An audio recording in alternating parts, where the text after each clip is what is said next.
the cycling podcast in association with Rafa. From grand tours to group rides, the Champs-Élysées to coffee shops, Rafa exists to celebrate the world's most beautiful sport.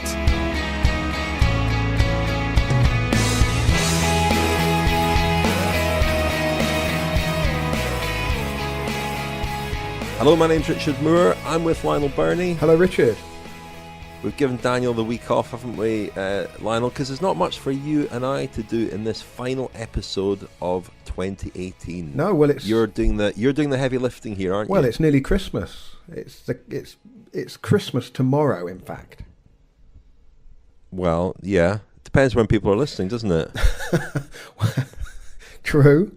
Christmas might be yesterday. That's true. Or the day before that. Well, the important thing is, I hope everyone, all our listeners and friends of the podcast, I hope they're all having a very lovely Christmas. Absolutely, yeah.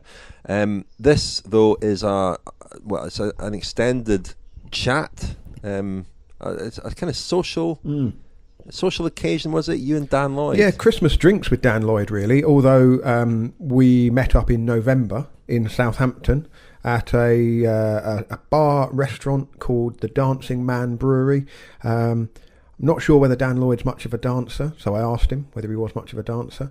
But I know he does enjoy a beer, so I thought, it's a twist on lunch with.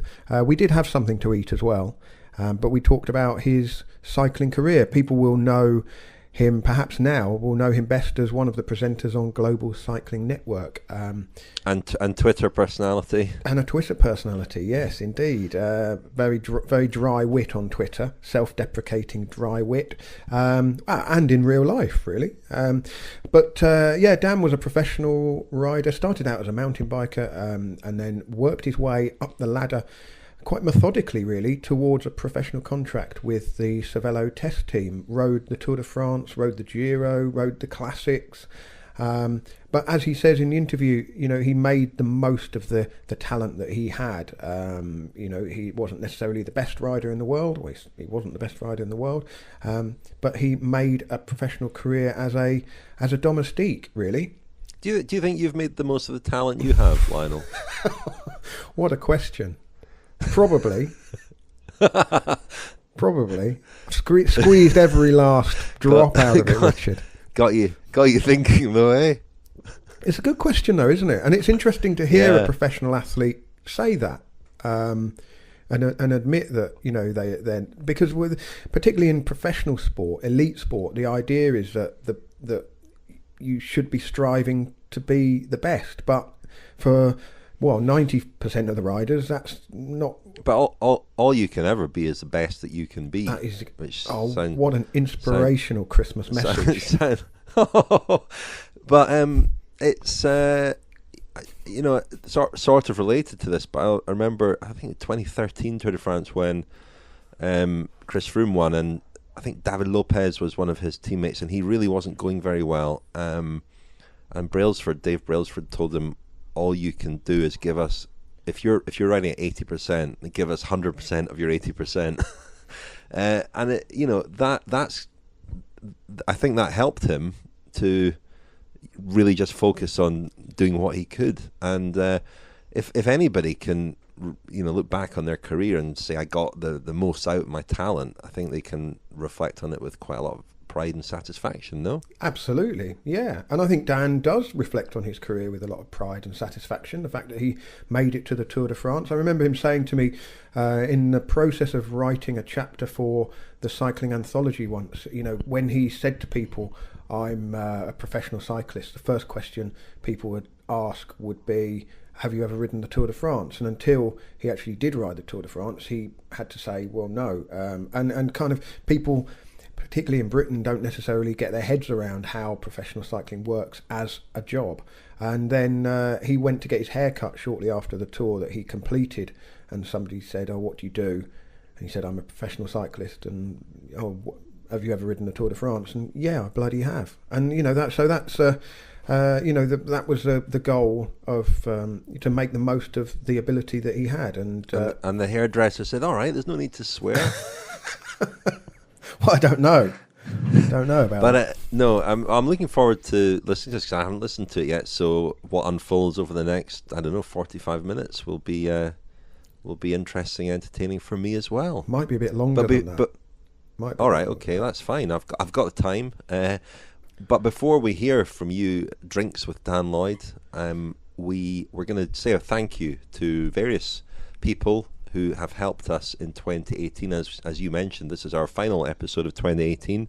It's been a great year, hasn't it, Lionel? Yeah, I mean, we do say it every year, but it has been our best year yet. And I wonder at what point will we not be able to say that?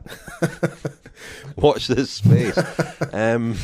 No, it has been. I mean, listener numbers are up. We've produced more episodes, and we've had a lot of fun. I think we've produced some good Friends specials this year as well. We'll talk about the 2019 Friends specials in a moment as well. But we should say our thank yous at this point, shouldn't we? Absolutely. First of all, our sponsors, Rafa, our headline sponsor. Now, Rafa have backed us for 2 years. They will back us next year in 2019 as well. And they are fantastic supporters. They give us the security really that enables us to plan and to commit to doing the Grand Tours and other races, and that they're great supporters, and we're very happy indeed to be linked to partnering with Rafa. So thank you to Rafa. Thanks to Science and Sport, again, good long-term support from Science and Sport, and they also will be with us in 2019. And not only do they offer our listeners a discount, but they answer your questions as well. And we've got loads and loads of questions still for their Science and Sport experts to get through. If you have a question on sports nutrition, send us at contact@thecyclingpodcast.com.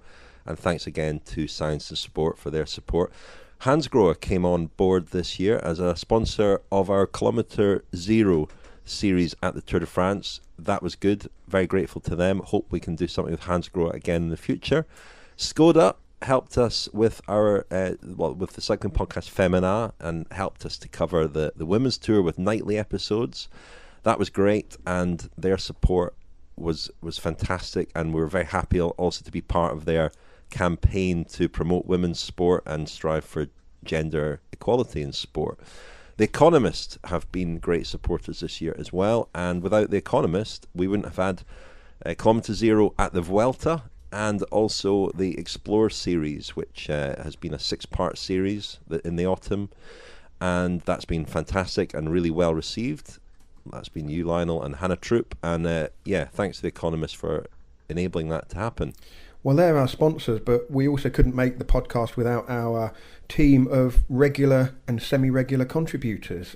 Ola Chenoui, your regular co-host on the Cycling Podcast Feminin, Richard, but has also contributed to Friends of the Podcast episodes, and has been, as you would expect of a professional broadcaster, has been a really excellent addition to our live event lineups in the spring, and also more recently in Cardiff and London. Francois Thomazeau, of course, is the man who comes in to replace Daniel Friebe at the Tour de France. He adds so much more than just his French flavour. Fantastic to travel with. Always searches out a decent restaurant, and keeps morale high with his his easygoing temperament. Really, he calms us both down, doesn't he, Rich? Does.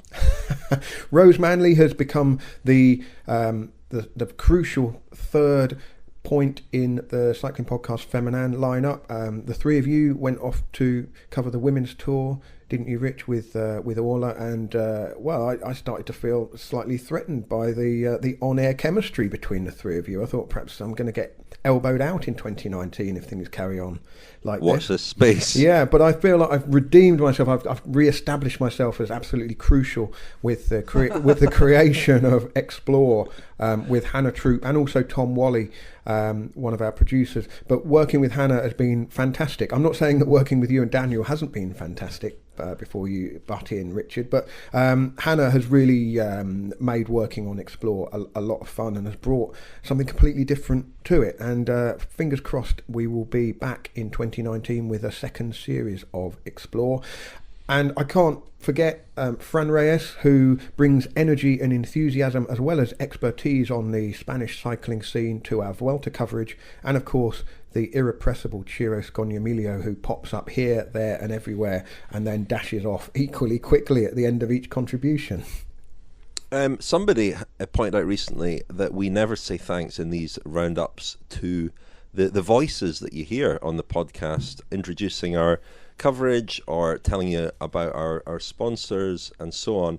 So we thought we'd put that right. First of all, Alice Glossop is the regular voice that you'll hear in the regular podcast. Thank you to her. Flavia Capellini at the Giro d'Italia this year gave a real Italian accent to our coverage. Virginie Pierret at the Tour de France, long-time voice of the Tour for us. Thank you to her. Itziar Gomez at the Vuelta a España. Again, she's been doing it for a couple of years, partly because she's my sister-in-law. Thank you to Itziar. And Rob Hatch, who is the voice of the cycling podcast Femina, as well as, of course, the pronunciation police on the podcast. I like how you acknowledge your sister-in-law, but not your wife, Richard. But that's just leave. Thanks. Yeah. Well, she is, and thanks to her for doing our Tour de France coverage every year. Something she really looks forward to and enjoys and takes very, very seriously. Absolutely, quite right too. We couldn't produce the podcast without our production and editing team. They get the show on the road every week and every day at the Grand Tours, often working under a lot of time pressure, editing out all of our mistakes, infrequent mistakes, of course, but making us sound more polished and slicker than perhaps we are, and doing so with good humour and patience. The production team of Tom Wally, John Mooney, Adam Bowie, Paul Scoynes, Will Jones, Alex Adey and Matt Field. And over and above production duties, our road captain / super domestique Jonathan Rowe, who produces the occasional episode, steps into the breach when we've got issues, when we need something changing quickly, but does so much more than that. He runs our social media presence across Facebook, Instagram and Twitter. He creates all of our little promotional clips and videos. He's basically our go-to man for anything technical. He runs the website. He helps us with strategy and planning. And for anyone out there who's a friend of the podcast, if you have any issues adding your feed to your regular podcast app, he is your tech support, and he does that work seamlessly, really, and we couldn't keep the shows on the road without him. So thank you very much to Jonathan and the whole production team. Jonathan's really our MVP, isn't he? Our most valuable player. Although vying for that status as well is David Luxton from David Luxton Associates. David, with his colleagues Rebecca Winfield and Nick Walters, look after the business side of the podcast, contracts, sponsorship, agreements and so on. And without them, really, we wouldn't be in the position that we're in. And we're very, very grateful to them for all their hard work and patience as well. Thank you to DLA. You say MVP, most valuable player, but we've got a very flat hierarchy here at the Cycling Podcast, haven't we? You're out in front, Rich, and then everyone else is equally just half a pace back. I'm joking, of course. A big thanks to Audio Boom, who host all of our audio. They likewise, they keep us on the road. Hopefully no one has ever pressed on the play button on their podcast app and experienced a problem. The reliability is fantastic, and working with them this year has been really, well, it's been a great experience, really. And finally, the sounds of the podcast, the music that you hear in the various episodes throughout the year comes to you courtesy of Amalaterra at the Giro, Glass Pear, 13 Senses, Santoray. They do the regular episodes in the Tour de France. Mas y Mas are the sound of the Vuelta coverage. And in Explore, if you've heard any of the music coming in and out of the Explore episodes, that's by Moscow Youth Cult. Now, I know our thank yous have gone on a little bit long here, but hopefully our listeners will indulge us and allow us to say thank you to all of the people who have helped us throughout the year. And not least, last but certainly not least, our listeners, and particularly friends of the podcast, whose support has enabled us to make 150 or so free episodes from January to December, and also the Friends of the Podcast specials. One final thank you I wanted to say was to Richard Williams, the former chief sports writer at The Guardian, film critic, music man. Sorry, he's a polymath, really. Richard. He's covered the Tour de France a few times as well. Great company as well when he's been on the tour. But Richard was the voice of Jean Bobet. He did the dubbing of the Jean Bobet interview in the special that I did this year, and he did a fantastic job of it. Really helped that episode stand out, I think, and really enhanced it with his dubbing. So thank you very much to Richard Williams. And I should mention that, that was our 2018 Friends special, the Jean Bobet one. 2019, our Friends scheme is available again. That's up and running if you want to sign up at thecyclingpodcast.com. £15 to sign up for a year of exclusive episodes. You can pay a bit more if you'd like to help support us a bit more. If you pay the highest fee, then you can submit ideas as well and perhaps be a guest editor of an episode in 2019.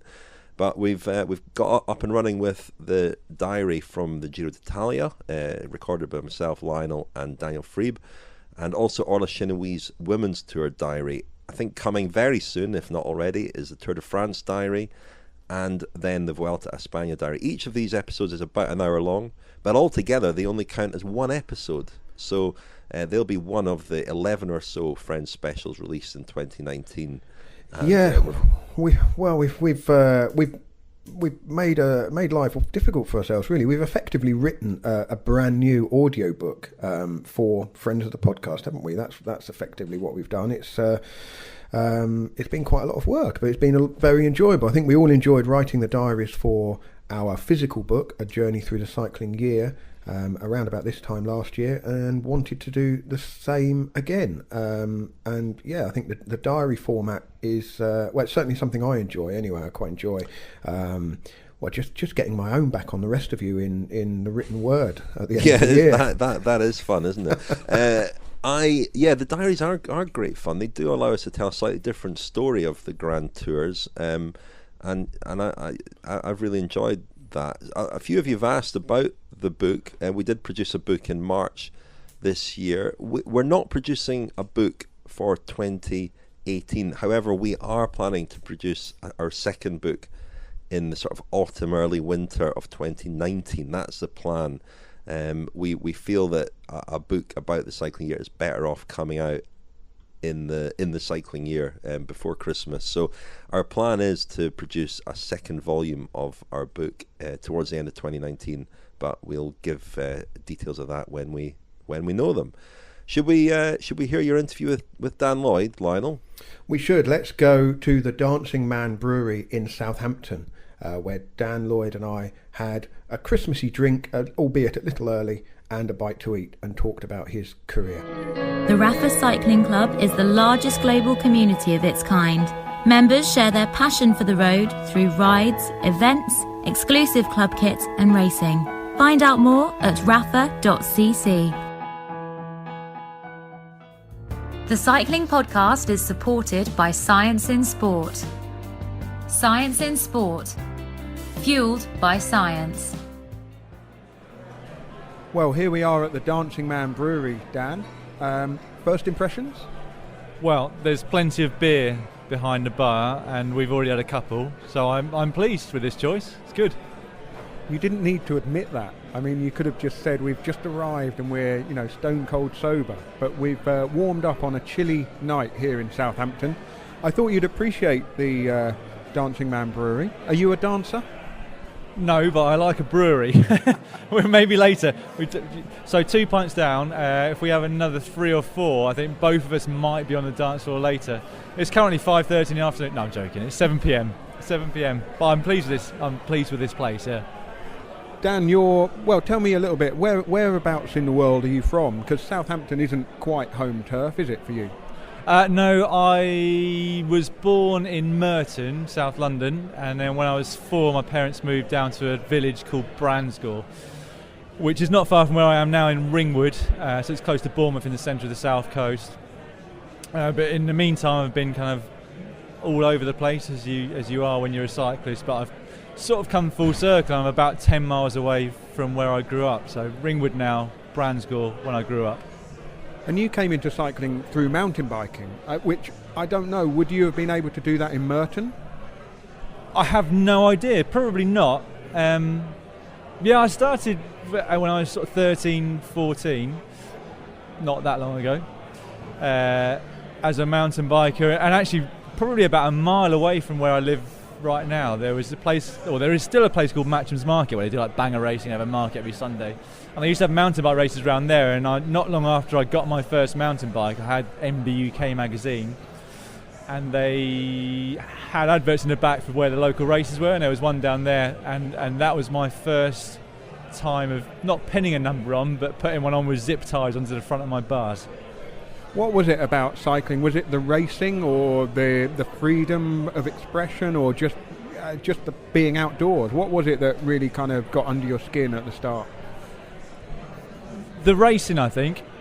So I basically had no interest in cycling, and then my best friend when I was about 13, his uncle, who I never met and have never met, he must have been into mountain biking because he used to give my friend MB UK magazine when he'd finished with it each month. And when I was around his house, I used to look at it and flick through it, and after a couple of months I thought I'd like to get a mountain bike.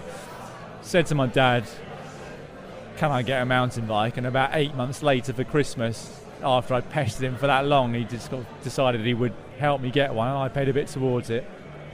And not long after I got a mountain bike and I was subscribing to MB UK magazine, as I said, they had the races in the back, and I wanted to go and race. And I think, for me it was always about competing, even if I was not necessarily that good at the start. Were you aware of like the elite mountain bike racing scene? Because that would have just, if you're saying you're 13, 14, you're talking 93, 94, kind of mountain biking kicked off in the States in mid to late 80s, didn't it? I mean, I'm going to test my knowledge here of who were the stars of the mountain bike scene in the early to mid 90s. Can you remember? Well, for me, it was David Baker, Barry Clark, Tim Gould, Gary Ford, and I think that was kind of the main four people. And you used to learn quite a lot about them in MB UK magazine. And certainly I immediately sort of looked up to them and thought, I'd like to be David Baker riding for Raleigh. And I remember there was a Southern Area mountain bike series in Bransgore, which was the village in which I grew up, which at the time felt like a huge deal. There was a national mountain bike series, and then there was sort of Northern, Midlands, East, and maybe Western, I'm not sure, and then a Southern Area mountain bike series. And to have, I can't remember if David Baker came down or not, but certainly there was sort of one or two riders that I recognised from the magazine that competed 2 miles away from where I lived, and that was amazing. I looked at them and thought, I really want to do that. Did you think then that there was a career as a cyclist or a mountain biker? No, because I wasn't very good. So that first race I did at Matcham's Market, I was 47th out of probably about 65 riders, although it was a youth category and I was technically a juvenile at the time, but they hadn't invented a juvenile category, so I was a 13-year-old racing against under 16s. But I remember the very first race I did, I was thinking, this is just horrific. And I remember it was 2 laps, and you'd come through the start-finish area, and there was a burger van obviously making burgers, and feeling sick and thinking, why on earth would anybody want to do this? And still thinking that at the finish. And then getting home and looking back at what I'd done and looking at MBUK and thinking, well, when's the next one? It's like cycling as a whole, really, when you're racing. Sometimes it can be nice in hindsight, but it's rarely particularly pleasant when you're doing it. So what was it? Was it the feeling of kind of hurting yourself that got into your bones? Because a lot of people enjoy that kind of self-flagellation that cycling allows them to indulge in. I don't know, really. I obviously I liked competing straight away, and I obviously wanted to get better. And it helped starting in 47th, because each year I made a little bit of a progression, or each month and each year, and that would become top 30, and then I was doing more sort of southern area races, and that would become top 20 and top 10. And the thing with mountain biking is because it's not a time trial, but it's not too far off. Like, the result you get at the end of a mountain bike race is pretty much where you should be, as opposed to a road race where in a sprint stage you might have been better than the top 5 on the climbs, but you're not a sprinter at the finish. And I was motivated at competing and getting better, and I soon became quite obsessed with my training and my numbers. And I remember when I was supposed to be doing my A-levels and being in the common room, and I had a cardio sport heart rate monitor, and at that time you couldn't download it to your computer, but it did record your heart rate at various intervals, depending on how long you wanted to record it for. It might be 1 second or 5 seconds or 30 seconds or whatever. And I remember sort of on school graph paper tracing out my heart rate from an interval session or from a race or whatever by just going through my watch and just going one number at a time and tracing it onto a graph. And I've still got them to this day, I think, up in the loft somewhere. I've got all of my race results and loads of sort of heart rate graphs, and I think I was just into the numbers. I've always been into numbers and wanting to try and get better. So you were actually analysing your performance, even though the tools you had available were pretty rudimentary. Yeah, I got a heart rate monitor as soon as I could, and I got a power meter as soon as I could, and I was quite focused on average speed as well for a time when I thought that was, a way of getting better. In fact, I remember because I started as a mountain bike, and my first sort of road riding was on a mountain bike, and then I thought, well, I'm going to go get some slick tyres because I can't afford to get a mountain bike, but I know that training on the road is going to help me. So I got some 26-inch slick Continentals and used to have to mount them onto my mountain bike wheels. And it's a story that I've told on GTN in the past, but I went out on these road tyres on my mountain bike thinking, well, I'm going to go out and average 20 miles per hour because I've read in the magazines that that's quite a decent pace. Only for like an hour and a half, so 30 miles. And at the time, as a mountain biker, you're not particularly aware of the wind, so I went out and I must have had a tailwind because I'd averaged about 21 miles an hour 40, 50 minutes into the ride. Turned round and I was on a big open airfield, sort of picket post, Stony Cross area in the New Forest, and I had a block headwind on the way back, and I my average speed sort of ticked down from 21 to 20.9 all the way down until it went to sort of 19.7. I was at my maximum, and I started crying in the New Forest into a headwind. Tears started rolling down my eyes because I was so focused on averaging 20 miles per hour, and I hadn't achieved it. Is this where your introduction to road cycling came? I mean, when did the Tour de France come onto your radar? Not for quite some time. I think probably the first tour that I watched, I've got vague recollections of Indurain and watching Gary Imlach present on Channel 4, and then vague recollections of Rees winning in 96. But I don't think it was really until a mountain bike friend of mine that was really into road as well he was obsessed by Jan Ullrich, and think sort of 97, 98, those sorts of years, I really started to take more note of what was happening on the road. And by that point I was getting more serious and doing more road training and started to do a little bit of road racing to complement my mountain bike side of things. And I basically the bottom fell out of mountain biking. When I started, it was a really popular sport, mass participation, lots of people turning up every weekend, quite a lot of people watching the Grundig World Cups on Eurosport or Channel 4, I can't remember where they were now. But actually I quickly decided that unless you were going to be one of the top mountain bikers in the world, there wasn't enough money for me to make a career out of it, whereas on the road it felt like actually you had the potential to make some kind of career out of it without being one of the very best or top 5 in the world. And so I'd been sort of in sort of 97, 98, 99, 2000, I'd been combining road and mountain bike, with the focus still being on the mountain bike. But at a point I said, look, the mountain bike's not going anywhere for me personally. I need to concentrate on the road, and so I went over to that. And what about away from cycling? Were you good at school? You said you did A-levels. Did you have an alternative career in mind? I probably would have been an accountant. My dad was a chartered accountant. I've always been into numbers. Maths I've always been all right at. Did my GCSE a year early. And as I'm an August baby, that was when I was 14. And did maths A-level, maths, physics, geography, environmental science and general studies. And I got accepted to Loughborough and Bath University, and I took a year out to concentrate on cycling, and I'm now 21 years out in. You've had a 21-year out. Yeah. That's not too bad, really. No, but it's been amazing, it's been some journey all the way through, and I'm sure everybody that's done anything that like this will say the same thing. University is like an experience, isn't it? And I think you can get that experience doing other stuff. obviously at university you're trying to educate yourself in a specific subject, and I was trying to educate myself as a cyclist and get better at that. But you get life experiences being abroad and meeting different people and foreigners and even people from the UK that have gone abroad and done the same thing, and I wouldn't change it for the world. So when did cycling become a career, or you had your eyes on cycling as a career? Well, I had my eyes on cycling as a career when I was probably 17 or 18, but it felt like a pipe dream then, and it became a career probably when I was 28.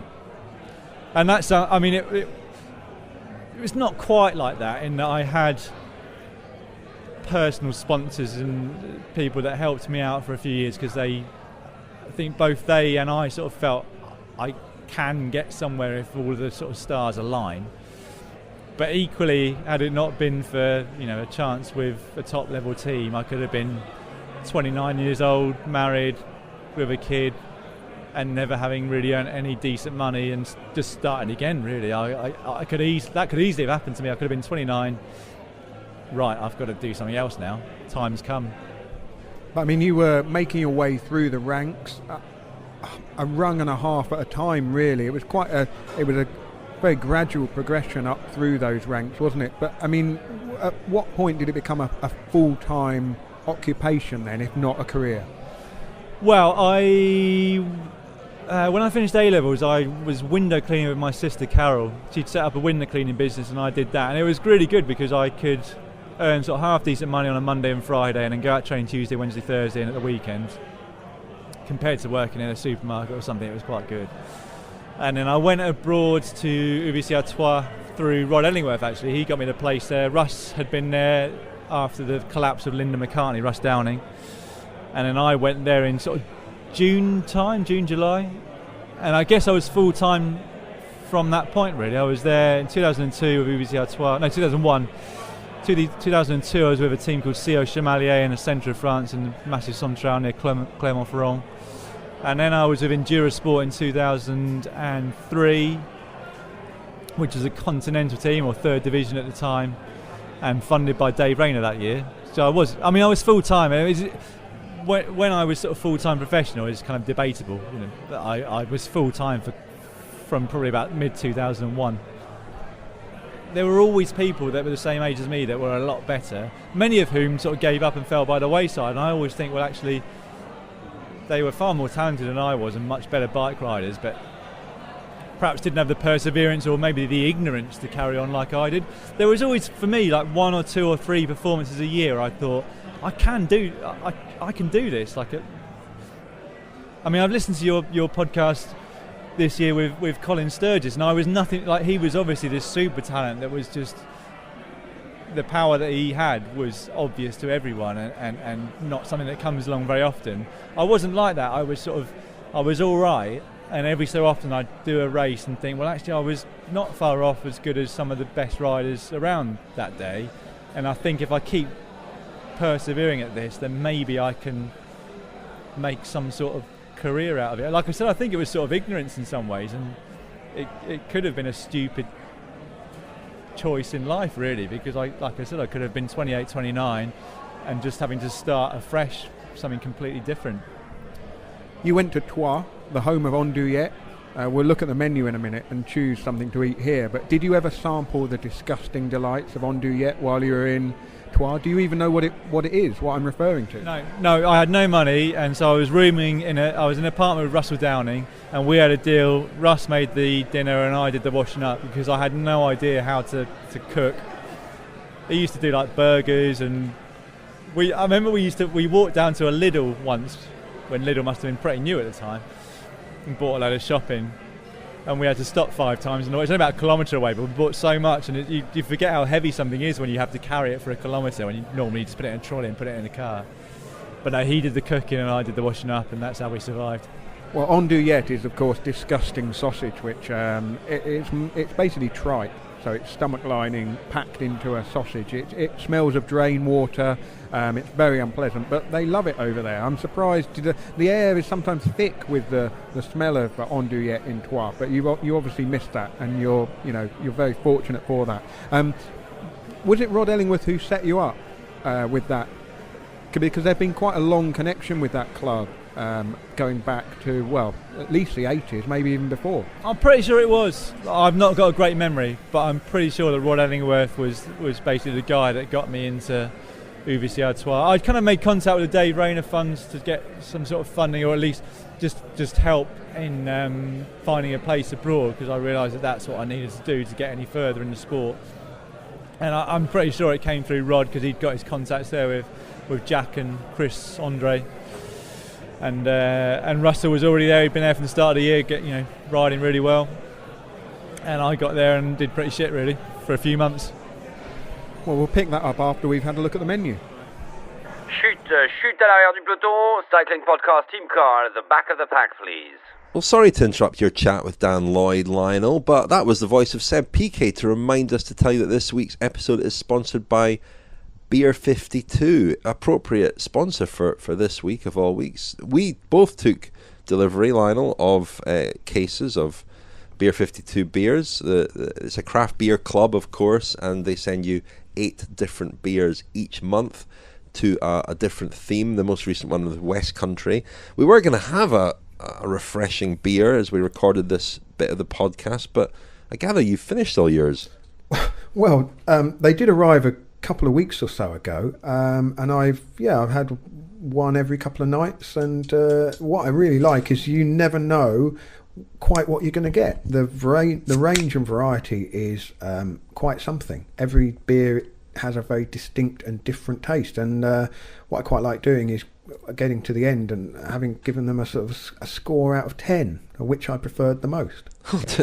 Wow. I just opened a can there as you were talking. I don't know if you heard that. Do you tap the top of a can before you open it? That's just something I do. Anyway, this is a can of Ellensburg Session IPA. All these beers are from brewed in the Bristol area. Sorry, this is North Cornwall. I do beg your pardon. It's from North Cornwall, and it's a kind of fruity IPA, and it quite dry. Leaves a bit of a tart taste in your mouth, but very nice indeed. You remember this one from your box? I can. 8 out of 10 for that one. The best one, the one I enjoyed most was, which I wasn't expecting to enjoy, but it was the wild beer Sleeping Limes. I knew you were going to say that, because that's the one I enjoyed most. Really? Well, that was delicious. Yeah, it was delicious. I just thought, I'm not sure about this. I don't know why. I thought it's going to be too citrusy or whatever, but it was really crisp, fresh, and very light. Really nice. Yeah, very, very refreshing. I did worry it might taste like Top Deck. Remember Top Deck? Oh. But it wasn't like that at all. It was very, very nice indeed. And they are all very different. They range from quite light beers to quite dark beers. And I enjoy getting my monthly box. And would you like a free case of craft beer? That's you, the listener. As a listener to the Cycling Podcast, we'd like to thank you for listening. And with the help of our friends at Beer 52, you can claim a free case for just the cost of postage, which is £5.95, as well as the 8 craft beers you get Ferment magazine, which tells you all about the beers and is actually pretty interesting. And also a snack delivered next day shipping. That's, as I say, for £5.95, which is the cost of postage. There's no minimum commitment. You can just take the free case, try the beers, see what you think, and if it's not for you, you can pause or cancel any time. Just visit www.beer52.com/cycle. That's beer52.com/cycle to claim your free case today. And that's Beer 52. beer52.com/cycle. Back to you and Dan Lloyd, Lionel. Our beer is called Necessary Evil, Dan. Well, it's nice. You ordered it for me. We went for a sort of lager type beer, didn't we? But yeah, it's good. Good enough to see you on the dance floor a few minutes ago whilst we were choosing. You looked good. That's an absolute lie. Fake news from Dan Lloyd there. You've restricted me to a main course only, no starters. But you're skinny as a rake, Dan. Well, I get. We were just discussing whilst you had the mic off, but my appetite has always been the same. When I do a load of exercise, there's often times when I'm not full and I can eat the house. And then it was always the same at the end of every season for me. I'd look forward to those 3 weeks that you had off, where you could kind of do what you wanted, drink what you wanted, eat what you wanted, and always after 1 week, I'd lose my appetite. Not completely, I'd have breakfast, lunch and dinner, but in between times I'd look at chocolate and think, I don't actually want that because I still feel full from my breakfast or lunch or whatever it might be. And that, thankfully, sort of happened when I finished my career as well. And also, not only that, my appetite not only dwindled to having the 3 main meals of the day, but also changed completely. So my entire life I'd craved sugar in any form, so chocolate or cake or sweets, porridge with golden syrup in it or whatever it might have been. I just wanted sweet stuff all the time. And when I retired from racing, that completely changed to all things savoury. So rather than craving some chocolate in between a meal, if I did crave anything in between a meal, it would be like a packet of crisps. And when I woke up in the morning, I'd want like a bagel just with butter or a muffin with butter on it or whatever, rather than porridge with golden syrup or Alpen with sugar in it or whatever it might be. So yeah, my appetite changed quite significantly when I stopped. Golden syrup, I mean, that is the hard stuff, not just honey. Golden syrup, goodness me, I mean, that's the sort of thing you put in a Christmas cake or a Christmas pudding, no? Actually, we still have it to this day. I put golden syrup in porridge. I did it this morning. I wake up quite early and I start a saucepan of porridge and I put a big dollop of golden syrup in it and stir it in, and we have like cranberries and strawberries and stuff on top of it. So I've passed it on to my kids. Tate and Lyle's golden syrup. Is it Tate and Lyle's? That's right, isn't it? One of those massive metal tins. When I was younger, I used to actually just eat it from the tin with a spoon. That and condensed milk. Oh, condensed milk. I mean, you're a child of the 80s, so you're revealing this here. I mean, I'm a bit older than you, but yeah, condensed milk was... it was unbelievable that anything could be that sweet. Yeah, I loved condensed milk. My dad, I'm born very late into my family, so my mum and dad are a lot older than me, but I understand that he used to make my sisters condensed milk sandwiches, so just 2 bits of white bread, condensed milk, sort of lather in between. For me, he used to make Cadbury's Wildlife Bar sandwiches. So you remember the Cadbury's Wildlife Bars? Just like really thin bits of milk chocolate broken up into 2 pieces of bread. Bliss. Are your siblings quite a bit older than you then? Yeah, so I've got Carol, Kelly and Jackie, and they are 21, 23 and 25 years older. In fact, Jackie, my oldest sister's got 2 children, one of whom's older than me, so I was an uncle when I was born. Wow, I mean, did that affect your childhood at all? I mean, being so much the baby? No, because for everybody their childhood is normal, isn't it? So whether you're in poverty or whether you're rich or whether you've got parents that could be your grandparents or parents that were 16 when they had you, I think whatever you grow up with as a kid is kind of normal. It's only when you sort of subsequently look back at that and compare it to, friends and colleagues and how they were brought up is when you sort of realise it was a bit different. But no, it was it was a bit of a joke at school, why is your grandma coming to pick you up? Because my mum was 53 when she had me. But no, it was just normal. It was just normal. Wow. I mean, that's quite an age. I mean, yeah, that's quite an experience. But like you say, completely normal if that's all you know. Yeah, so it makes you feel quite young to have your first child, Lionel. No, she was, yeah. I mean, she had the Sun newspaper knocking on the door because I think she was like the second oldest mother, basically, in the UK when she gave birth to me. I understand there was one lady in Ireland somewhere that had a baby older than my mum had. But yes, I mean, but again, it's only dawned on me since I've been a parent myself that my dad one day came back from work and my mum, who thought she'd just had rib pain for a while, said to him, "Got a little bit of news for you here. I'm pregnant." And he must have been like, well, I won't swear, but I can imagine what I'd be feeling like if I was 53 and my last child was just about to move out of the house and I was just about to retire and live the good life again. Must have been a bit of a shock to say the least. Fascinating. I mean, I genuinely didn't know that about you at all, and it's funny, isn't it? I mean, you joke there. I mean, I feel like I'm going to be an old dad, but 10 years. Well, you are lying, so you didn't hear that. Yeah. Oh well. Anyway, yeah. Oh dear. Let's get back to cycling.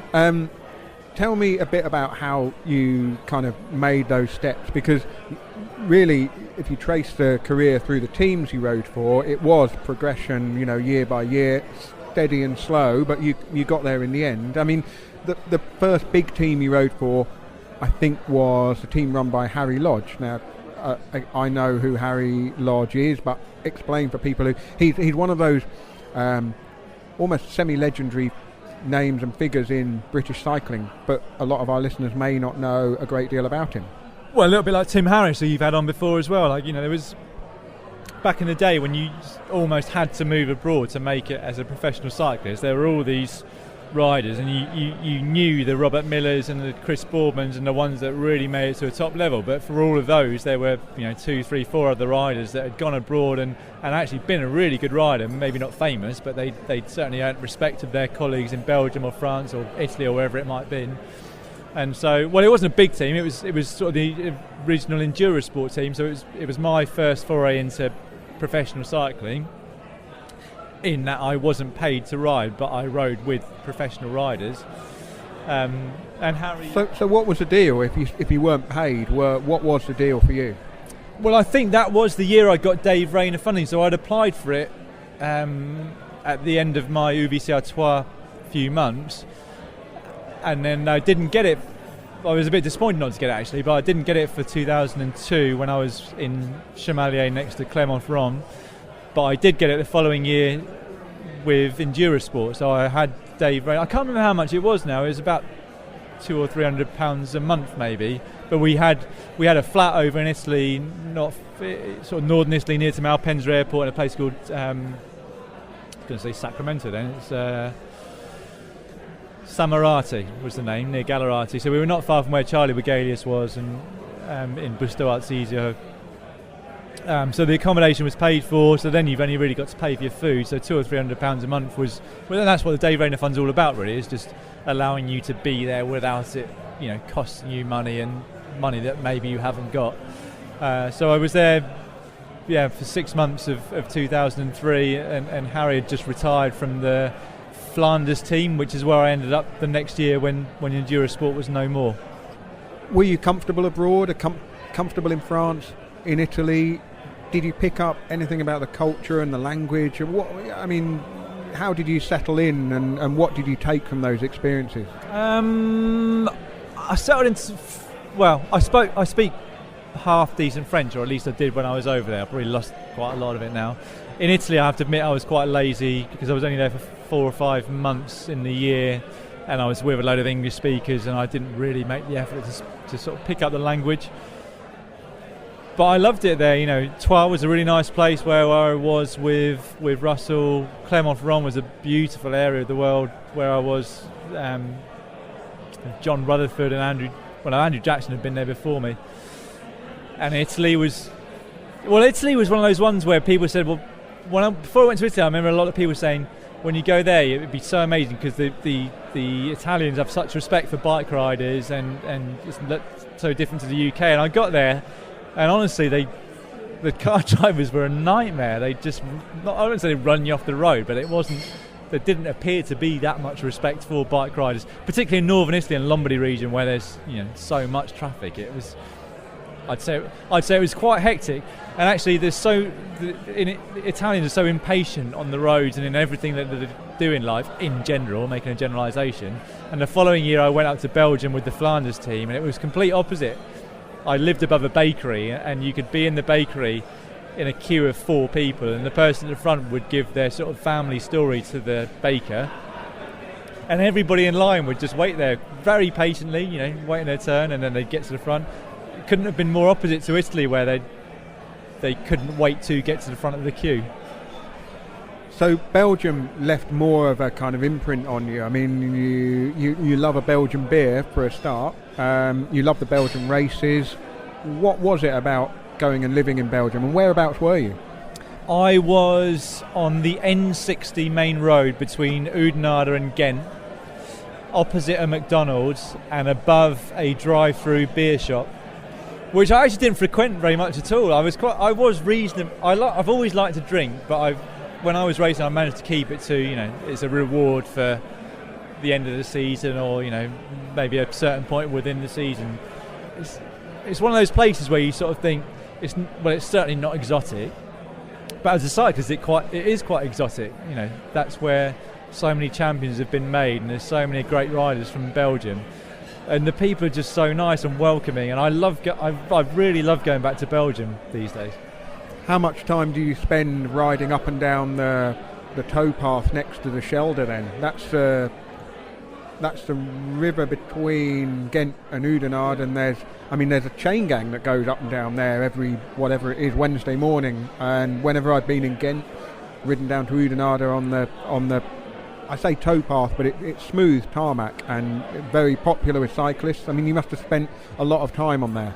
Well, but never with that group. I never went out with the sort of organised ride on the canal. I was teammates with Stephen Gallagher, who's like my best mate, and we'd sometimes go down there, but you sort of search out the climbs as well. And Belgium's like a maze of roads, isn't it? Which is what makes the Classics so special in the first place, is that if you don't know it, and you've got no idea where you're going, it can be incredibly complicated to navigate. But we ended up finding these really sort of nice roads, and you could avoid the cobbles if you wanted to, which you generally do in training. So we didn't spend that much time on the Schelde or on the canal next to but rather we sort of went into the sort of Flemish Ardennes, and then around Rons, when you get into the French-speaking area, there's a few slightly bigger climbs. They're not mountains by any stretch of the imagination, but it was great. I loved it there. I love Belgium. And then, the jump from Belgium to riding for a team that saw you racing in the Far East a fair bit. How did you kind of make that leap? What happened? Well, it was down to lack of choice, really. I did 2 years with the Flanders team, and then had nothing at the end of that. And then it was David McCann, the Irish rider that me and Stephen knew, who said, well, why don't you come and race in Asia? There's decent prize money, the races are getting better. And it was that was the only option, really. I would have liked to probably have stayed in Europe, so I ended up spending 2006 all over Asia, really. I like the separation between, I was going out to Asia and racing, and I'm coming back and training, but the rest of the time I wasn't encompassed by cycling. And you were starting to make some gains at this point, but how long were you going to give it? It was relatively late that you got what we would say is now a world tour level contract, but what were you thinking at that time? One more year, or what was going through your mind? I have no idea. I'm not sure. Like I said, there was always points where I thought I can do this. Like on my day, I'm not that bad. Like I can compete with some pretty good riders. And I always sort of thought, well, if I did make it, I could be a good domestique, and because I'm good over different types of terrain. But like I said, I think I was I wouldn't recommend it to everybody. At the moment, I don't know when this is coming out, but at the moment James Shaw is 22 years old. He's just been let down by Lotto Soudal, and I have actually messaged him and said, you're so far away. You're 6 years away from when I made it to the top team, and he's obviously got a talent, and he just needs to persevere for another couple of years, and the landscape might change again, and he's going to have another opportunity. And I have no doubt if he does get another opportunity, he's going to get results which show that he is a true cycling talent. But I wouldn't recommend to anyone that you go through to 28 or 29 because you could easily just come back into the real world without anything behind you and no education, and just start again and have nothing at all. It feels like the whole boom in British cycling was a million miles away from you at that time, 2006, 7, 8, but the germ of an idea for Team Sky had been planted. The Olympic success, which had begun in 2000 with Jason Quealy and then Chris Hoy in 2004, and then obviously 2008 was the massive breakthrough year. Did any of that affect your world at all? Did you get a feeling that there was some kind of momentum behind British cycling and British cyclists? Not really. If anything, it probably helped me that cycling wasn't huge. I genuinely think if I was 20 years old now, that I probably wouldn't make it as a pro, I think the level's gone up, and I just wasn't. I made the most of what I had, and I was quite an early adopter of power meters and stuff, and I made massive gains through using them. And then I think once other people learned how to do the same thing that were more talented than I was, the gap that I'd bridged suddenly became a gap again, if you know what I mean. Our burgers have arrived, Dan. They're served in sort of roasting tins. Wrong way round. You're chicken, I'm beef. We probably need to take a break here. We'll resume after we've eaten. You're not a huge foodie, are you? No, not massively. I like food, but I loved food when I was racing. Like I said, when I had a big appetite, but yeah, not so much anymore. Well, it filled a gap that it's left some gaps for the beer to seep into. We've got another glass of Necessary Evil here. We spent 2/3 of the podcast talking about your pre-pro career days, so we should get to the point where you actually made it and how that came about. Well, I kind of had a taster of top-level pro cycling in 2007 with DFL Cycling News, with Nick Collins, who funded that team, who helped me out a lot actually over the years. That year I was with Nico Matan as a teammate, and I got to do like Genwevelgem and 3 days de Panne, and I had some really great experiences.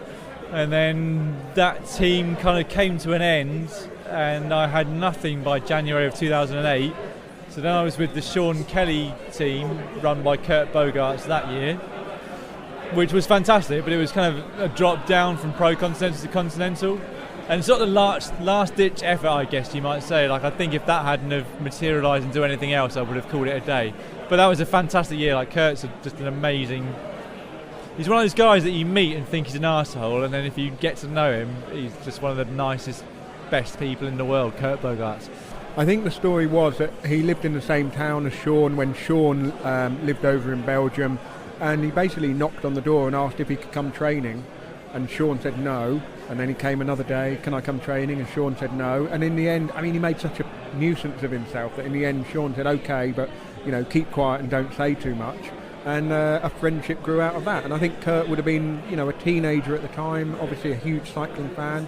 And he ran that team really well, and some very good riders came through it. Well, yeah, he's kind of one of the unsung heroes of the sport, I'd say, Kurt Bogarts. Like the amount of people that came through the Ampos team or its various incarnations and went on to be World Tour. I mean, you can count them, obviously, but there were a lot of people that went through his team and went on to be pro riders. And you kind of don't get the thanks in cycling, do you, for the development of different riders? And it just means so much to him, doesn't it? I mean, they made some YouTube videos when Sam Bennett won that stage of the Tour of Britain a few years ago. And Kurt could hardly speak. And I saw a photo the other day after Tom Pidcock won the European Championships of Kurt, Tom Pidcock looking fairly cool and Kurt just sort of in tears next to him. And like you said, he's quite a hard, kind of cold guy when you first meet him, but cycling obviously means so much to him and he puts so much into it. And it's such a shame that those developmental teams don't really get more, firstly recognition, but secondly funding to keep going, really. They do such a good job for the sport. Anyway, so that was 2008, and towards the end of that year, we had a fantastic year basically. I won a race called the World's Extremadura, and then Stephen Gallagher won the Ampos Ras, or Ross, as I'm told I'm supposed to say it, and then Dan Fleeman won the Tour of the Pyrenees. And it was a rare thing, I think, for a continental team, because obviously in a continental squad, and to a degree a pro continental squad, everyone's there to make it to the next level. So cohesion's not a big thing, because everyone's out for their own goals to try to make it to their ultimate goal, which is to be in the World Tour.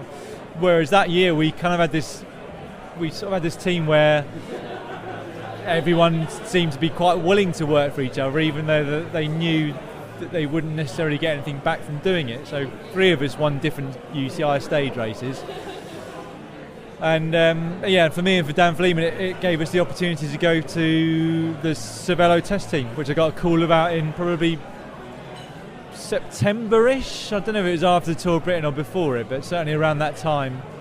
But I was that old by then, and I'd had that many sort of broken promises and broken dreams that I got this call about a Cervélo test team and thought, well, that probably never happened, just another pipe dream that will never come to fruition. But it did. And who was in that team? Well, me and Dan were the star attractions, and there was also Carlos Sastre. They basically had two kind of marquee riders. So Carlos Sastre, who'd won the Tour de France a few months previous, and Thor Hushovd, who'd won the green jersey at the Tour de France a few months previous. And then they had a load of sort of fledgling pros, the likes of Roger Hammond, Andres Clear, even Heinrich Hauser to a degree, riders that were bloody good but weren't on the upward trajectory, and if anything were on the downward. So they had these two sort of expensive signings, a few sort of probably half expensive signings that were cheaper than they should have been, and then a load of pack filler, which is what me and Dan were at the bottom somewhere.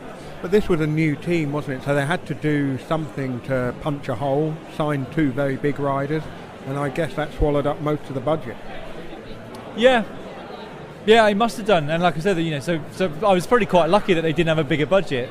Had they had a bigger budget, they probably wouldn't have needed to fill the gaps at the end of the roster.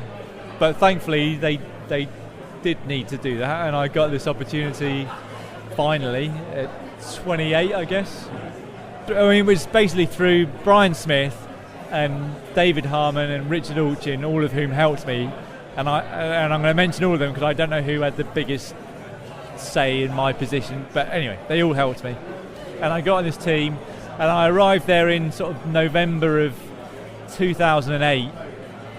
And we had this sort of it wasn't a training camp, it was like a get-together in Switzerland where the team had its base.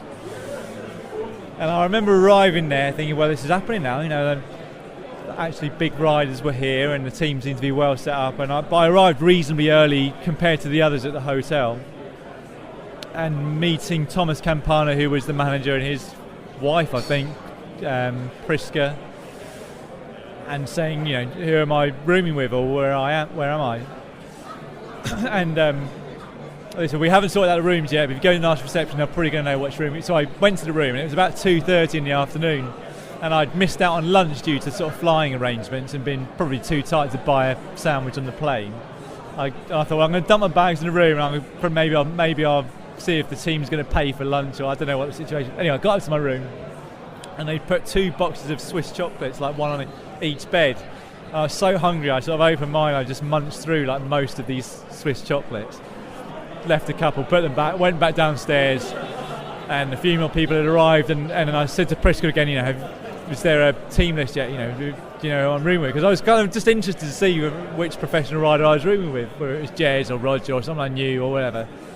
And she said, I don't know who it is, but you go onto the lift there's the list of team riders. So I went over to the lift and looked down, I sort of found my name and room number, and next to it was Carlos Sastre.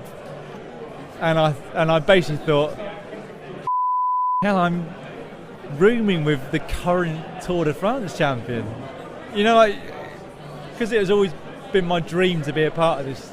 I was just a fan, really, and to be rooming with the Tour de France champion, I was like, my God. And what did you make of him?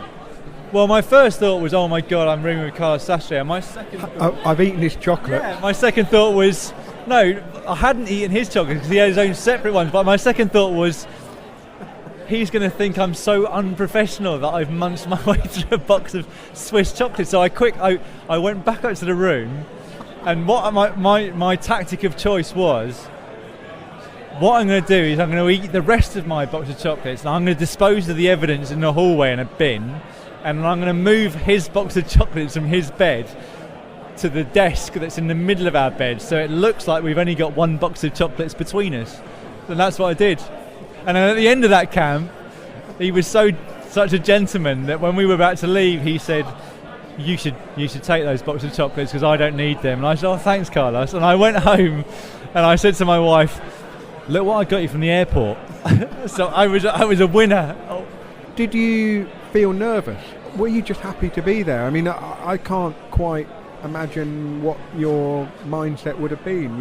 The age you are, looking around, thinking, well, all the other newcomers are maybe 5-6 years younger than me. I mean, did that feed any insecurity? I mean, I'm projecting my own sort of thoughts and personality onto this here, but what were you thinking?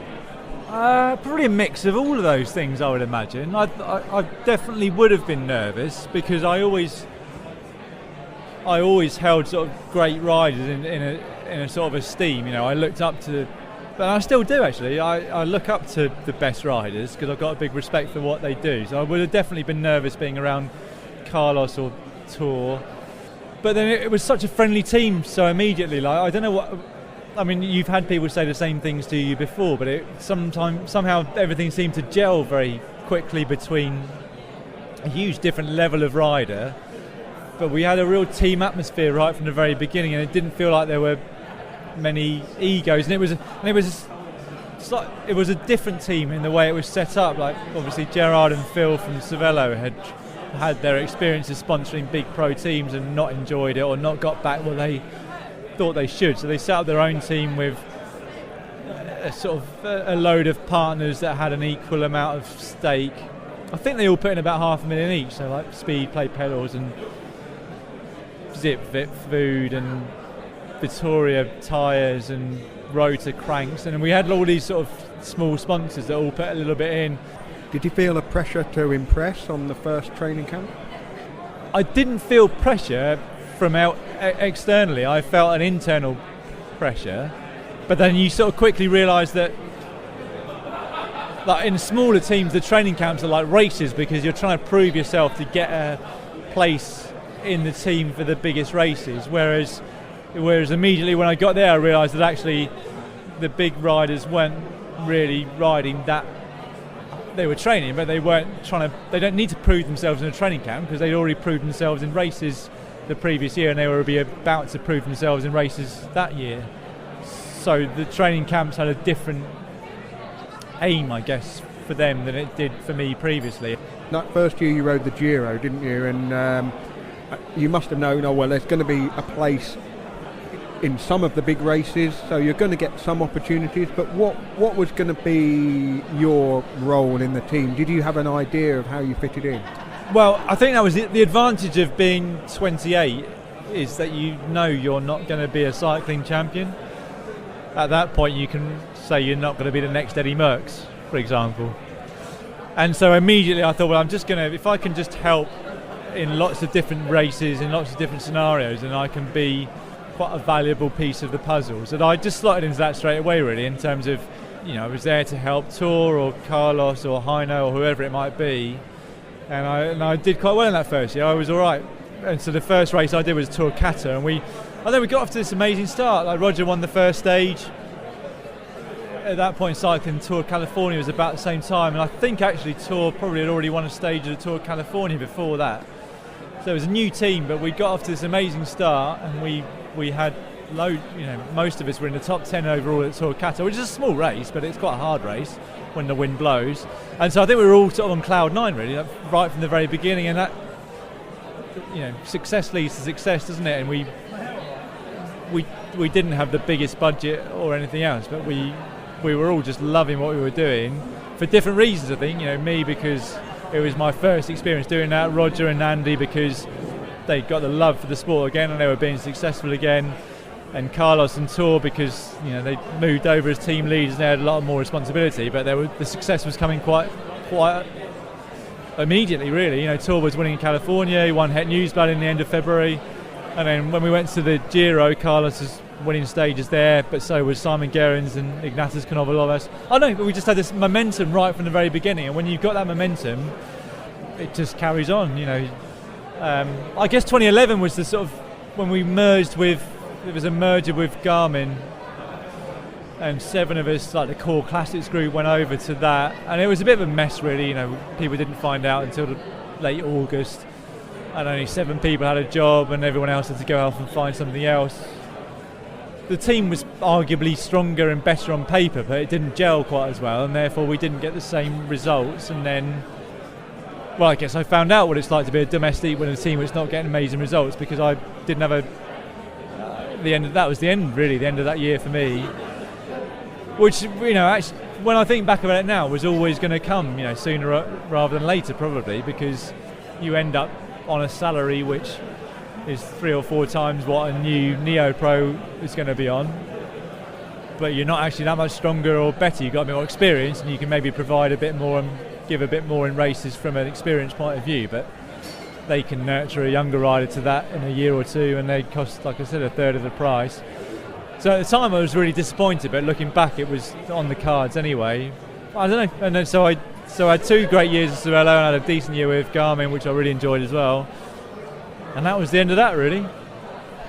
But now you look back, you got to ride the Tour de France as well. Is that, in hindsight, is that really important to you that you got to do that?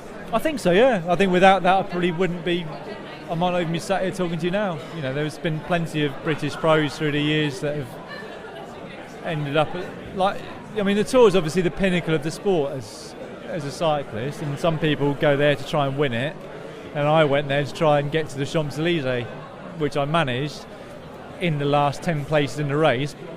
But for me that was like winning it, really. That's what was I then, 30 almost. I just never thought I'd ever do the Tour de France at all by that point. It was just a pipe dream, and I got there and I kind of soldiered through, really, because that year I'd done the early season stage races and all of the classics. Then I did a Giro, and then at the end of the Giro I remember saying, do you want to do the Dauphiné? And I thought to myself, well, I'll give it a go, because I know a lot of riders say that they come out of the Giro quite well after 6 days of recovery. So I had 6 days off. I went to the Dauphiné and I was shattered. By the last 2 days, I remember saying to my sports director, can I pull out? Well, I never used to pull out a race, but can I pull out? I'm on my knees. And he's like, no, just try and carry on. So I pulled out the last day, when a lot of people do, because it's really hilly. But I was like, I'm done, I really need a long break.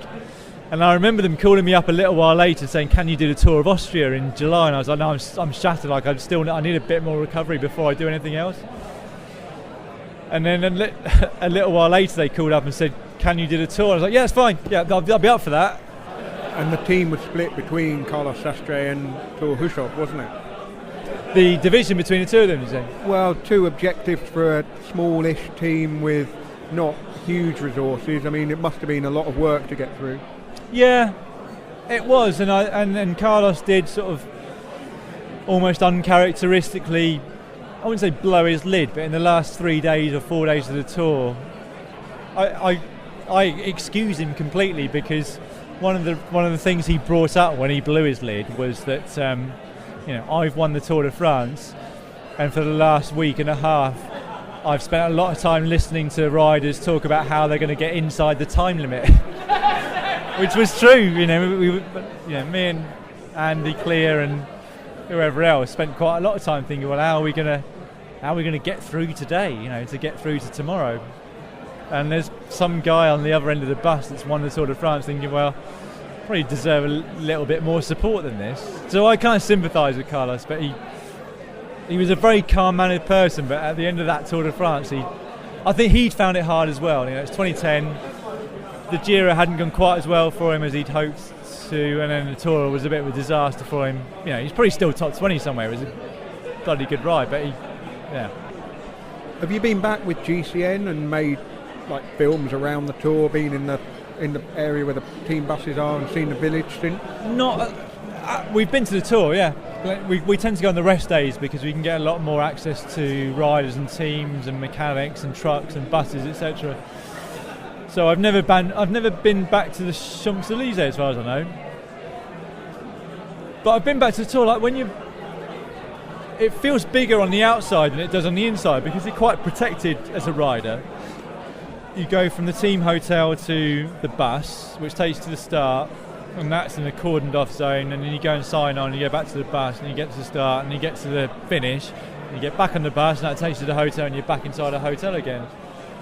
And so, I don't know, you don't see the expanse of the Tour when you're inside it in the same way that you do when you're trying to follow it. Do you sort of pinch yourself and think, I was one of those guys a few years ago? Well, it felt like a dream to do it before I did it that would never materialise. And to be fair, it sort of, I remember starting the tour and thinking I'm gonna soak up as much of this as I possibly can, because I think I knew at the time that would be the only time I ever did it. But as I said, my memory's shit, and so I wish I'd written stuff down, because I'm sure I've forgotten loads of it. But I remember writing to Ian Boswell this year when he did the tour, and texted him saying, make sure you sort of take some sort of diary. And at the time I didn't realise he was doing an audio diary for you anyway, so he's got that forever. I said, make sure you keep a diary, because I'm sure Ian will do it again. He's a much more talented writer, but I wish I'd kept some sort of written or audio diary at the time, because I'm sure most of it's drifted away from me.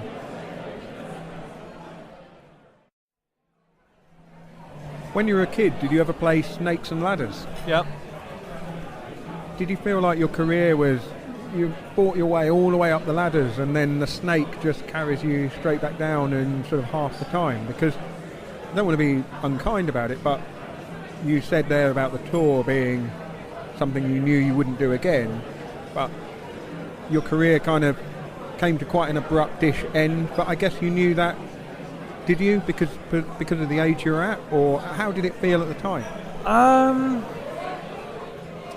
It felt sort of disheartening, and I didn't really know what I was going to do next. So I basically didn't get my contract renewed with Garmin Cervélo at the end of 2011, and it's a massive sort of realisation that actually there's something after cycling that you're going to have to do, because it doesn't matter how many people say you're going to need to get a job afterwards, make sure you've got something in place. I always think that if you the point at which you really start thinking about that moment in life is the point at which you might as well quit anyway, because if you haven't got that tunnel vision and focus, it's sort of over, I think. And so I wasn't ready to finish, and all of a sudden it was like, Christ, what am I going to do now, And I was just fortunate, really, that I firstly got a few commentary gigs, and then Ian Whittingham from Sigma Sports said, well, why don't you race for us whilst you're doing commentary and videos? Because I'd started doing some videos for the company that would become GCN in 2012. So I was really, again, I ended up being really fortunate, because I had a transitional year, so I was still sort of racing, I would say half-heartedly, because I just couldn't face going down a level to come back up. Some people can, like Russell Downing's very good at that. Ignatius Konovalovas actually was another guy that sort of fell down that snake and made his way back up the ladder, and now he's a very well-respected domestique, but he was younger than me. I couldn't face, my trajectory had always been upwards, and I couldn't face going downwards, and I was ready to get a job in the outside world.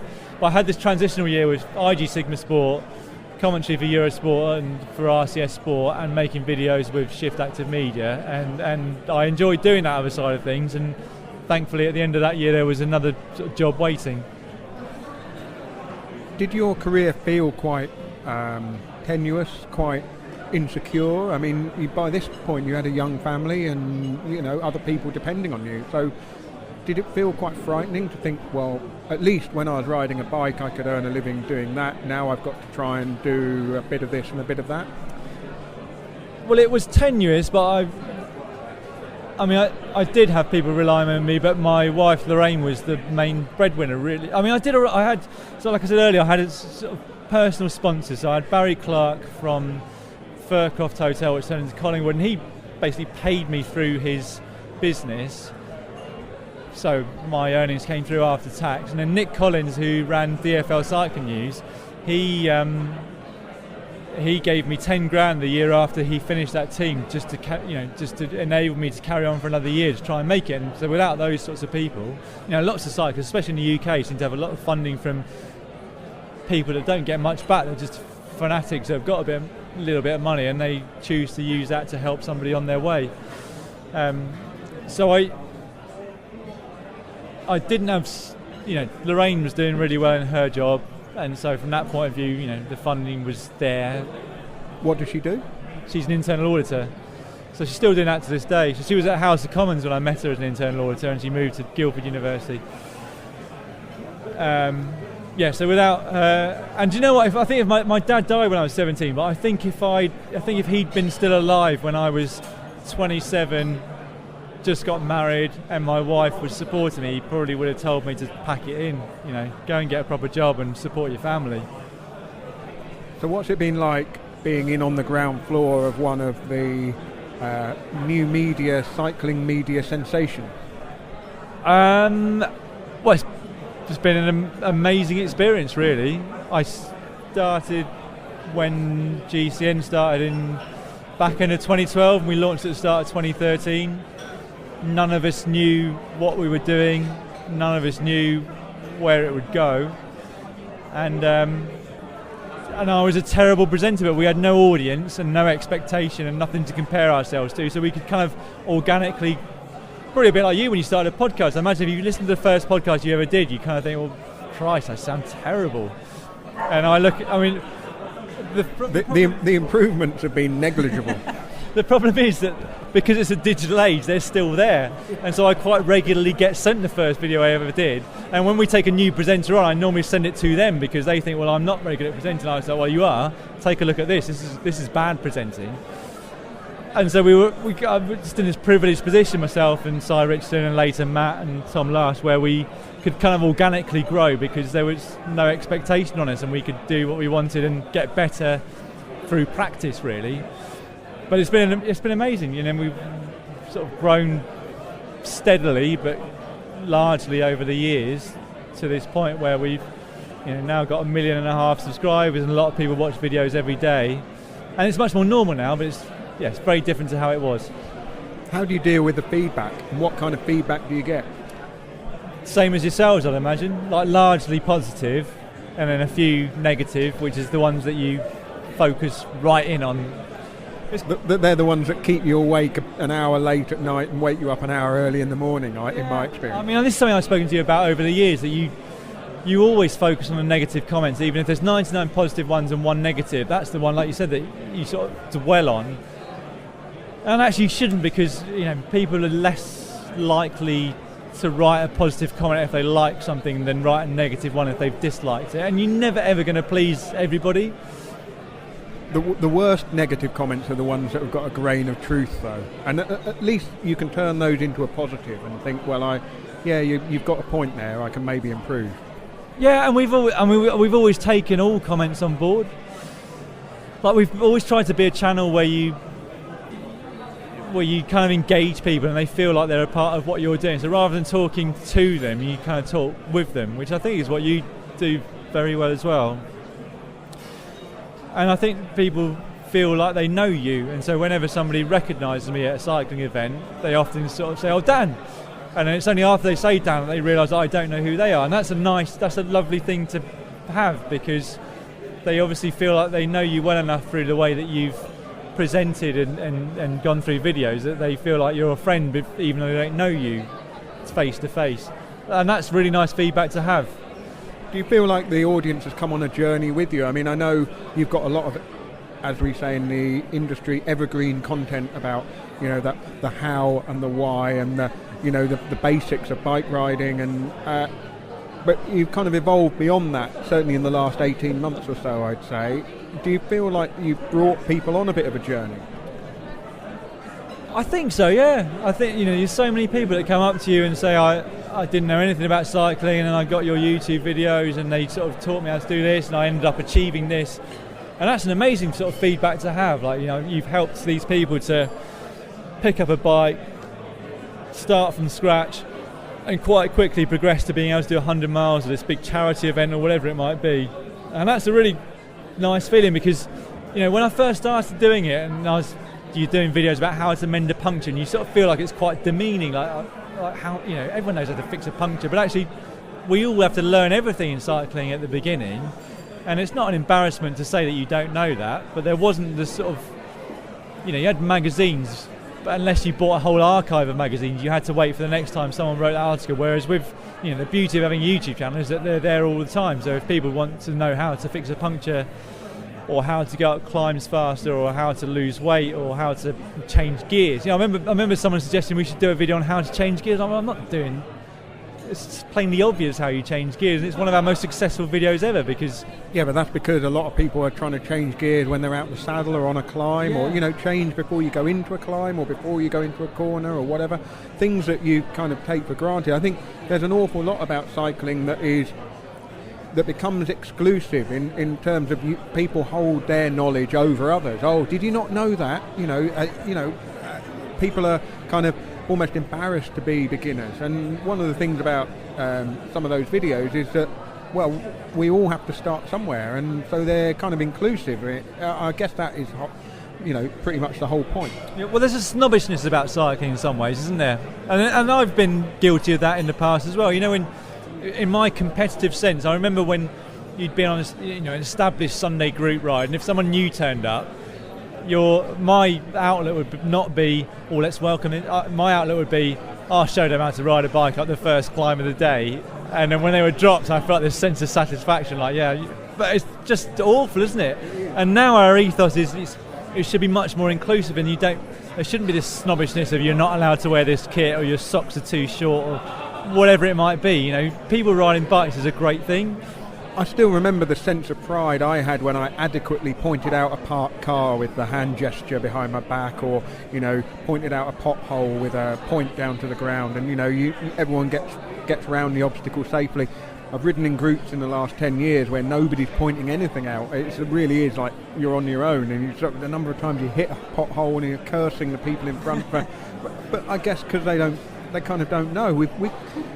A lot of me kind of, I think, look back at those years of the group ride, the club ride, and thinking, God, it was quite stuffy and very rules orientated. But if you kind of completely throw out all of those rules, you lose something as well. The essence of the group ride has kind of gone out of cycling a bit, with everyone now riding to however many watts or however many hours they need to do.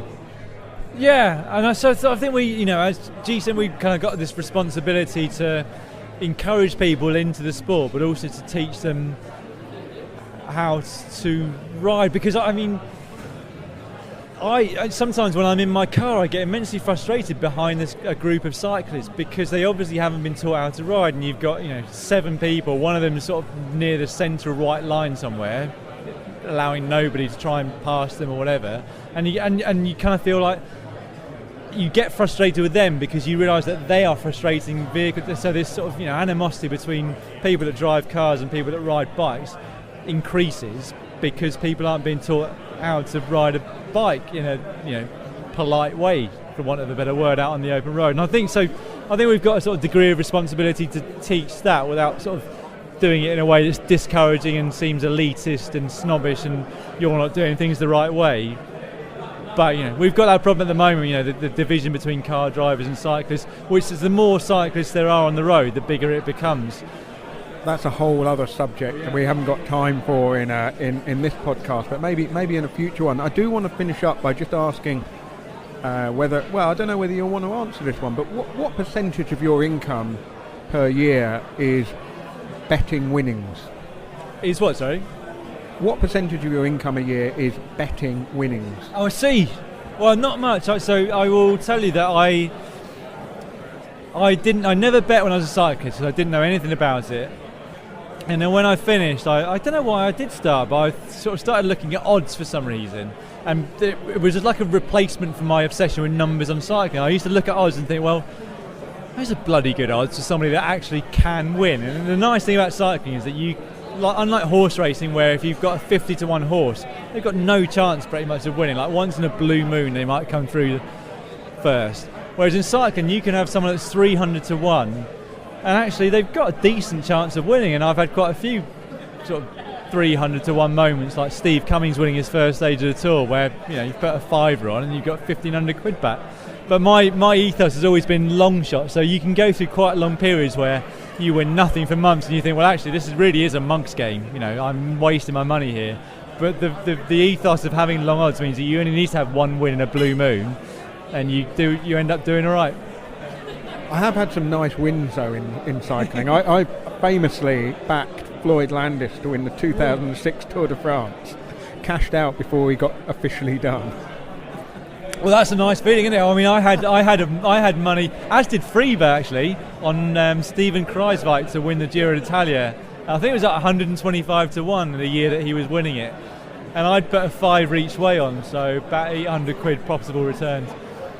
And it came to the point where it looked like he was almost guaranteed to win it, and the cash out price was about 580 quid out of the possible 800, and I thought, well, he's guaranteed, you know.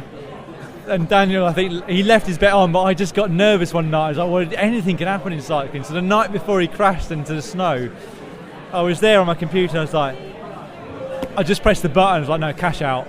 I immediately regretted it after. I was like, well, that's stupid. I've lost out on 220 quid here. And the next day he ploughed into a snowball, and I got a text from Daniel like, did you cash out? And I said, yeah. He said, you bastard. Well, I think that will conclude the cycling podcast with Dan Lloyd, Dinner with Dan Lloyd. We should get a little, somewhere, whether you do it on GCN or maybe on the cycling podcast, a little betting corner, and people can match your wins and losses over the season. It'd be fascinating to know whether you're up or whether you're down over a whole season. Well, I don't want to be contraire, but I don't think we should encourage betting. It's a sort of downward spiral, isn't it? But we should do it again. Liquid lunch with Lionel Lloyd. Let's do that. In the meantime, Daniel, thank you. Pleasure. Cheers. You've been listening to the Cycling Podcast. If you enjoyed this episode, please rate us and leave a review on Facebook and iTunes. Just search online for the Cycling Podcast. This episode was edited and produced by Adam Bowie.